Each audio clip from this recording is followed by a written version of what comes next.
jobs directly related to their degrees. So the jobs you're applying for has to be related to your field.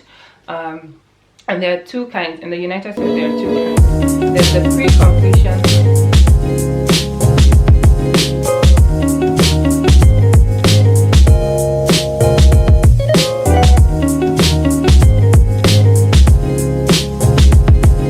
Hi guys, and welcome back to my YouTube channel. It's your favorite girl.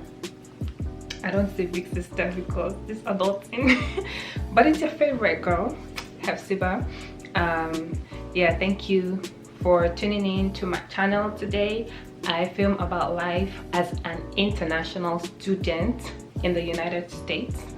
Yeah, and I'm just here to really ask you guys, how are you all doing? How are you guys keeping up with Miss Rona and, you know, dealing with all the uncertainties and stuff? Like, how's that going for you guys? Like, how are you people doing? Hope you're hanging in there. Don't worry, we're going to get through this, okay? All right, without wasting much of your time, I'm going to, well, before I actually go into what I am here for, let me drop my tea so I can ask you guys. I have one request: to please hit the subscribe button, the notification bell, and share this video and all my videos, and give it a thumbs up. And yeah, you know, just let's grow the family, okay? Don't just watch it and go. Watch it and share with people so that they get good information and they get to meet me, right? Okay, anyways, so thank you for watching or for tuning in, and I'll get right into why I am here today. But I just want to put a disclaimer. Before putting out this video, I had thought about this, like carefully considered this, you know, in the midst of this chaos, this uncertainty, if I should still put this out, because I've been planning to put it out since March. But you know, the earth was a bit shook, including I myself included. So I was just like, should I wait or should I really put it out there? And I've decided to put it out there. So yeah, so I'm here with some tea and some valuable information, I guess, but it's up to you to judge. So let's get right into it. So today I'm going to share with you guys my OPT story, basically applying for OPT, how I applied for my OPT, how I prepared for it, basically what I did as an undergrad, and just, yeah, you know, sharing about OPT in the United States. So OPT means optional program training, and most developed countries like the US, Canada, UK, they offer this optional program training to international students.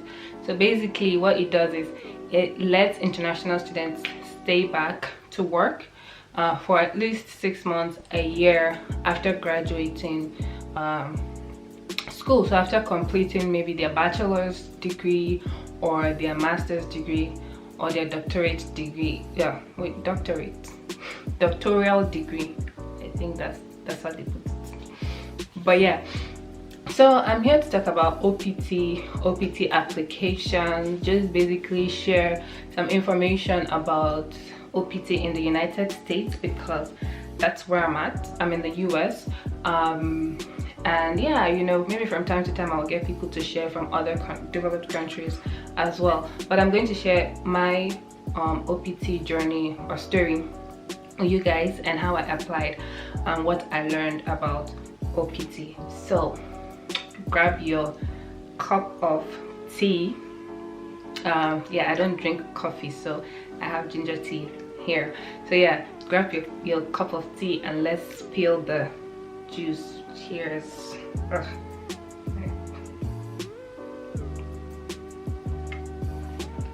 So good and sour too. But yeah, so basically for optional program training, it is required for students, like I said, it's required for students to use that and work and get jobs directly related to their degrees. So the jobs you're applying for has to be related to your field. And there are two kinds. In the United States, there are two kinds. There's the pre-completion and there's the post-completion. Well, there's also a CPT, which I believe stands for curriculum program training or something of that nature around there. And the CPT basically is, maybe if you're in a major that requires you to have an internship. So say for instance you did biochemistry, and in your curriculum your school gives you one semester off to go do an internship at a bio company or at an environmental company or something like that. Then you apply for your CPT and you work for it. And that's how some schools operate. Not all schools, but some schools, like the school I graduated from. And so that's the CPT.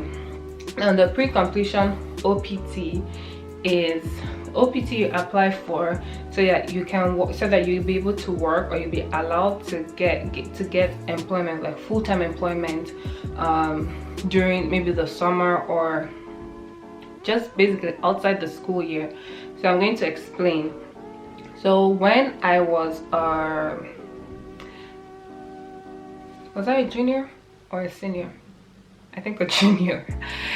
But basically, before I graduated from college, right, I had an internship that required me to work a minimum of 40 hours a week, and it was directly related to my field. I was doing microbiology research, so it was one directly related to my field. It was in food science and microbiology, and then two, it was a full-time employment status, so I worked minimum of 40 hours a week.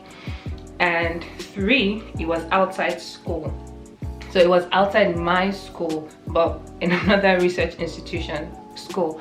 So I had to apply for the pre-completion OPT, and that was basically like the first time I got to know about OPT. So I'm grateful that my school, the designated student official, DSO, for international students, was like very hands-on, very helpful. She explained OPT, the whole process, which is what I'm giving to y'all on a platter of internet gold. So listen. So the pre-completion OPT, I basically applied for it 90 days before I started my internship. Now it was more straightforward for me because I knew that I was starting an internship. I already knew the date was in June, like it was going to start in June. I knew when I had to move, so applying was a little bit, it was easy for me because basically all I had to do was to gather my forms, which I'll list out later on in the video, and apply to, you know, to get my work authorization for pre-completion OPT. So I applied 90 days before my start date, and that's what is generally, well, within 90 days before my start date, and that's what's generally advised. So if you have a set date, I'll encourage you to apply at least 2 months before you start. So I applied within 90 days. So I started in June, but I think I applied for my OPT first week of March, and then I got the card in May, mid-May, before the semester was over. I got my card, so that helps with, like, just in case there's backlog and stuff like that, you know that you're somewhat covered. So apply 90 days before, at least 90 days or within 90 days. Just give them time, basically, is what I'm trying to say. So I applied for that, and then, you know, went about my business. So to apply, you need, number one, you need to contact your DSO just to help, you know, to go over the application form and stuff with you, and then for them to just double check your document, because any mistake can cost you, you know, being eligible to work or something like that. So contact your DSO. Your DSO will print out an updated copy of your I-20. So one thing that my DSO did, I don't know if that's what everybody does in the whole of the US, is to always have a very recent, very up-to-date I-20. Like, even if your I-20 hasn't changed, she would still, I don't know what changes she does, or she makes, and she would print it such that it's very new, very recent. So for instance, if I'm like when I applied in March, she literally printed on my I-20 that day and had that date, the exact day. So let's say I applied 10th of March. On my I-20 said 10th of March, like very recent, very up to date, and she signed it and I signed it, and it was part of my application package. You need a photocopy of your civis service, SEVIS. You also need your I-94 to show date of entry and date of arrival, basically, to the US. You need a copy of that. Of course, you need your passport biographical page, and then you need the actual form I-765. So on that form now, you fill out your information and you fill out your category and then all that fun stuff. Yeah, and I would always recommend you fill it out with someone who is experienced, usually your DSO, or you reach out to people that have already filed for it, because they'll still have copies of their own documents that they can help put you through. So that's for the pre-completion. The post-completion is also very, very similar. It's also basically the same thing. The only difference is that you're applying for it after you've graduated. Now, the United States gives internationals at least 1 year to get a job. Not to search, to get a job. And so 1 year to get a job and work, and then if you're under the STEM category, science, technology, engineering, and math, you can apply for a STEM OPT, which is basically another 24 months. I was about to say 24 years, hallelujah, but 24 months, and then you can work. And after, when that is done, you figure out what you want to do next. Either go back to your home country, file for work visa, or go back to school. Basically, whatever you want to do after that 3 years is now up to you. So yeah, that's for the post-completion. Now, what I'm going to say though for the post-completion is, most of the time when you're graduating from college, for instance, you may not get a job right off the bat, because the market is hella competitive, and sometimes it takes a minute, because let's say millions of people are graduating. Let's say 10 million people are graduating in a year, and there is only space for maybe 2 million. It's a lot, right? So applying for jobs can be very, very stressful. So many people are applying and stuff like that, so you may not get a job right out the bat. So what someone encouraged for me to do, and I thought it was smart, and actually I saw a friend do it. So people do it.